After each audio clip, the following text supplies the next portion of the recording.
అంగస్తంభన సమస్య లేదా erectile dysfunction అనేది మగవాళ్ళు కామన్ గా ఎదుర్కొనే సెక్షువల్ సమస్య. అయితే చాలా మంది దంపతులు కొత్తగా మ్యారేజ్ అయిన స్టార్టింగ్ లో ఈ అంగస్తంభన సమస్యని ఎదుర్కొంటా ఈ అంగస్తంభన సమస్యతో సెక్షువల్ గా ఇబ్బంది పడతా తర్వాత ఈ ప్రాబ్లం వల్ల, ఈ ఎరెక్టైల్ డిస్ఫంక్షన్ ప్రాబ్లం వల్ల ఫ్యామిలీ ఇష్యూస్ వచ్చేసి డైవర్స్ దాకా వెళ్లే సిచ్యువేషన్స్ కూడా వస్తున్నాయి. నేను నా ప్రాక్టీస్ లో చూసిన ఒక ప్రాక్టికల్ ఎగ్జాంపుల్, నేను ఆల్మోస్ట్ ఒక 5 years బ్యాక్ నేను చూసిన ఆ కేసుని ఈ వీడియోలో నేను మీకు షేర్ చేసుకుందాం అనుకుంటున్నాను. ఎందుకనంటే ఈ ఎర్లీ డేస్ లో ఆఫ్ మ్యారేజ్ లైఫ్ లో ఈ ఎరెక్టైల్ డిస్ఫంక్షన్ ప్రాబ్లం వస్తా ఈ ప్రాబ్లం ని వాళ్ళు బయటకి చెప్పుకోకుండా అండ్ కొన్నిసార్లు ఎటువంటి ఇబ్బంది లేకపోయినా కూడా ఫ్యామిలీగా ఏ విధంగా నష్టపోతున్నారు అనేది నేను చూసిన ఒక ప్రాక్టికల్ ఎగ్జాంపుల్ షేర్ చేసుకుంటాను. నా దగ్గరికి మ్యారేజ్ అయిన తర్వాత ఆ కపుల్ ఆల్మోస్ట్ ఒక 1 year తర్వాత నా దగ్గరికి వచ్చారు. అంటే నా దగ్గరికి వాళ్ళు ఎరెక్టైల్ డిస్ఫంక్షన్ అంటే ఈడీ ప్రాబ్లంతో మ్యారేజ్ అయిన తర్వాత 1 year తర్వాత వచ్చారు.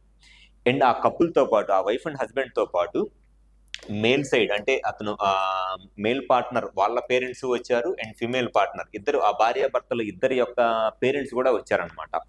అమ్మాయి సైడ్ నుంచి అమ్మా నాన్న వచ్చారు, అబ్బాయి సైడ్ నుంచి అమ్మా నాన్న వచ్చారు. మొత్తం 6 వచ్చారు వాళ్ళు ఆ రోజున.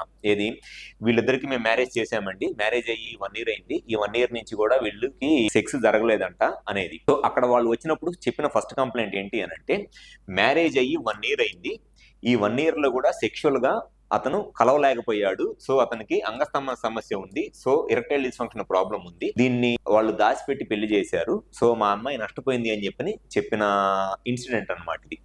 సో నేను ఆ వచ్చిన వాళ్ళలో వీళ్ళందరినీ బయటికి పంపించేశాను. నేను ఆ అమ్మాయి సైడ్ అబ్బాయి సైడ్ నుంచి పంపించేసి జస్ట్ ఆ అబ్బాయిని అమ్మాయిని కూర్చోబెట్టి, మ్యారేజ్ అయ్యి 1 year అయింది కదా, ఈ 1 year లో మీరు సెక్షువల్ గా ఎన్నిసార్లు ట్రై చేశారు అని అడిగాను.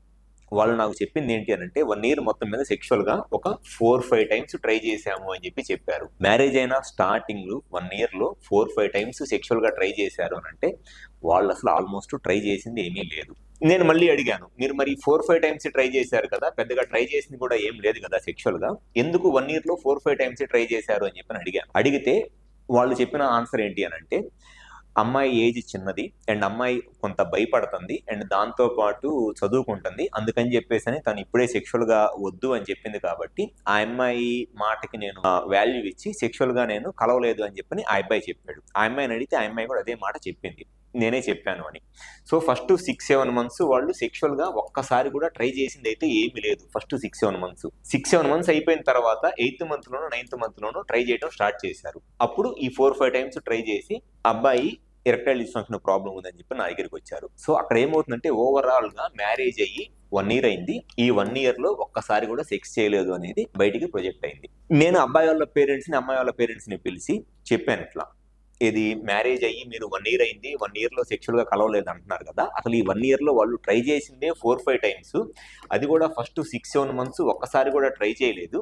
వాళ్ళు ట్రై చేస్తుంది లాస్ట్ 1 month 2 months నుంచి ట్రై చేస్తుంది, వాళ్ళు పెద్దగా ట్రై చేసింది కూడా ఏమీ లేదు అని. నాకు ఆ అమ్మాయి సైడ్ వాళ్ళ నుంచి చెప్పిన రెస్పాన్స్ వింటే అసలు ఆ అమ్మాయి సైడ్ వాళ్ళు ఏమన్నారంటే, పెద్దగా ట్రై చేసింది కూడా ఏమీ లేదు, మీ అమ్మాయే ఇట్లా ఇప్పుడే వద్దు, భయంగా ఉంది, లేకపోతే చదువుకుంటున్నానని చెప్తే ఆ అబ్బాయి దానికి వాల్యూ ఇచ్చేసి సెక్షువల్ గా ట్రై చేయలేదు అని అంటే, ఆ అమ్మాయి వాళ్ళ ఫాదర్ అన్నది ఏంటి అని అంటే, నిజంగా ఆ అబ్బాయిలో కనుక మగతనం ఉంటే మా అమ్మాయి ఆగమంటే ఆగుతాడా అనే మాట అన్నాడు అతను. ఫస్ట్ అన్న మాట అతనే, ఏది మ్యారేజ్ అయ్యి 1 year అయింది, 1 year లో ఫస్ట్ 6-7 months ఏం ట్రై చేయలేదు, నిజంగా ఆ అబ్బాయి సైడ్ నుంచి కనుక మగతనం ఉంటే మా అమ్మాయి ఆగమంటే మ్యారేజ్ అయిన తర్వాత 6-7 months ఆగుతాడా అనే మాట అన్నాడు అతను. దానికి నేనేం సమాధానం చెప్పలేకపోయా. అండ్ సెకండ్ అన్న మాట ఏంటి అని అంటే, అమ్మాయి సైడ్ నుంచే ఇట్లా భయము ఇట్లా అని అంటే మరి మాకెందుకు చెప్పలేదు, మరి అమ్మాయి సైడ్ నుంచే ఇట్లా వద్దు అంటుందని స్టార్టింగ్ లో మాకైనా మరి చెప్పాలి కదా అనే మాట అన్నాడు.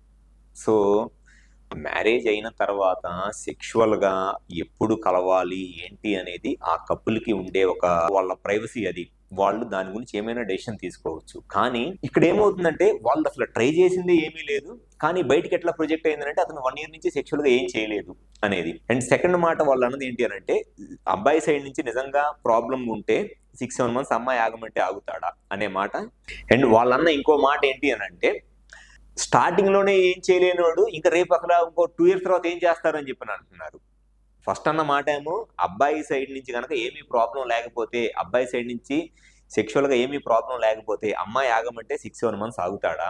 అండ్ సెకండ్ వచ్చేసి అసలు స్టార్టింగ్లోనే సెక్స్ చేయలేనోడు, స్టార్టింగ్లో ఎవరైనా సరే రోజుకు 2-3 సార్లు సెక్స్లో కలుస్తారు, స్టార్టింగ్లోనే సెక్స్ చేయలేనోడు ఇంక రేపు అసలు ఏం సెక్స్ చేస్తాడు ఈ అబ్బాయి అని చెప్పని అంటున్నారు.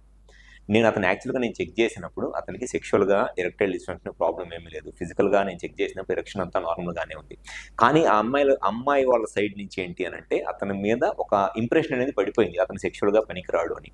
సో ఇక్కడ నేను అమ్మాయిని బ్లేమ్ చేయట్లేదు, అబ్బాయిని బ్లేమ్ చేయట్లేదు. కానీ మీకు సెక్షువల్గా స్టార్టింగ్లో మ్యారేజ్ అయిన కొత్తల్లో మీరు టైం తీసుకోవాలి అనుకుంటే మీరు అది మీ ఇద్దరిలో డిస్కస్ చేసుకోవటం కాదు, మీ ఫ్యామిలీ మెంబర్స్కి చెప్పండి.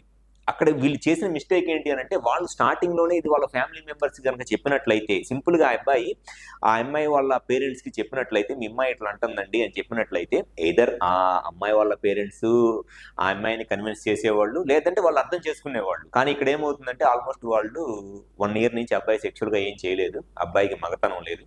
నిజంగా అబ్బాయికి కనుక మగతనం ఉంటే మా అమ్మాయి ఆగమంటే 1 year చెక్స్ చేయకుండా ఆగుతాడా? స్టార్టింగ్లోనే చేయలేనోడు తర్వాత ఏం చేస్తారని వాళ్ళు ఆల్మోస్ట్ నాకు తెలిసి డైవర్స్ కూడా వెళ్ళిపోయారు. వాళ్ళు డైవర్స్ తీసుకోవటం కోసము ఒక ప్రూఫ్ లాగా నా దగ్గరికి ఆ అబ్బాయిని చెక్ చేయించుకోవడానికి వచ్చారు, కానీ ట్రీట్మెంట్ కోసం రాలేదు. వాళ్ళకి నేను చెప్పింది ఏంటంటే మీరు ఏ కారణంతో అయినా సరే మీ డైవర్స్ తీసుకుంటారా అనేది మీ ఇండివిజువల్ డెసిషన్. నేను ఇక్కడ ఉన్నది నేను ట్రీట్మెంట్ చేయడానికి ఉన్నా, అంతేగాని మీరు చేస్తున్న అలిగేషన్స్కి ఒక ప్రూఫ్ లాగా ఉండటానికి నేను ఉండట్లేదని చెప్పి పంపించేశాను. ఇది నేను 5 years బ్యాక్ ఎక్స్పీరియన్స్ చేసిన ఒక పేషెంట్స్ యొక్క సిచ్యువేషన్. సో మ్యారేజ్ అయిన కొత్తల్లో ఎవరిలో అయినా సరే మగవాళ్ళలో ఈ అంగస్తంభన సమస్య లేదా ఎరెక్టైల్ డిస్ఫంక్షన్ లాంటి ప్రాబ్లమ్స్ ఉండటానికి చాలా రీజన్స్ ఉంటాయి. మెయిన్గా psychological reasons, performance anxiety, stress, fear of failure, ఇట్లాంటి సైకలాజికల్ రీజన్స్ ఉంటాయి. సో ఈ ప్రాబ్లమ్స్ని మేల్ సైడ్ నుంచి ఉన్నప్పుడు దాన్ని ఎంత ఎర్లీగా ట్రీట్మెంట్ చేయించుకుంటే వాళ్ళ సెక్షువల్ లైఫ్ అంత బాగుంటుంది. ఎందుకనంటే స్టార్టింగ్ స్టేజెస్లోనే ట్రీట్మెంట్ చేయించుకొని వన్స్ ఆ కాన్ఫిడెన్స్ వచ్చి వాళ్ళు సెక్షువల్గా కలిస్తే తర్వాత ఎటువంటి ప్రాబ్లం ఉండదు. దానిని తప్పించుకోవటం కోసము టైం డిలే చేసుకుంటా పోయారు అనుకోండి మేల్స్, అక్కడ ఏమైందంటే సంవత్సరం నుంచి ఏం చేయలేదు అనేది బయటకు వచ్చేస్తుంది. అంటే అనవసరంగా మీ టైంని మీరే వేస్ట్ చేసుకొని ఫైనల్గా సంవత్సరం నుంచి ఏం చేయలేదనే ఒక మాట పడాల్సి వస్తుంది. అట్లానే అమ్మాయి సైడ్ నుంచి కనుక ఇట్లా ఇప్పుడే వద్దు, చదువుకుంటున్నాను, ఏజ్ చిన్నది, భయపడుతుందని చెప్తే వాళ్ళ పేరెంట్స్కి చెప్పండి. ఇది డెఫినెట్గా మీకు చాలా హెల్ప్ అయ్యింది.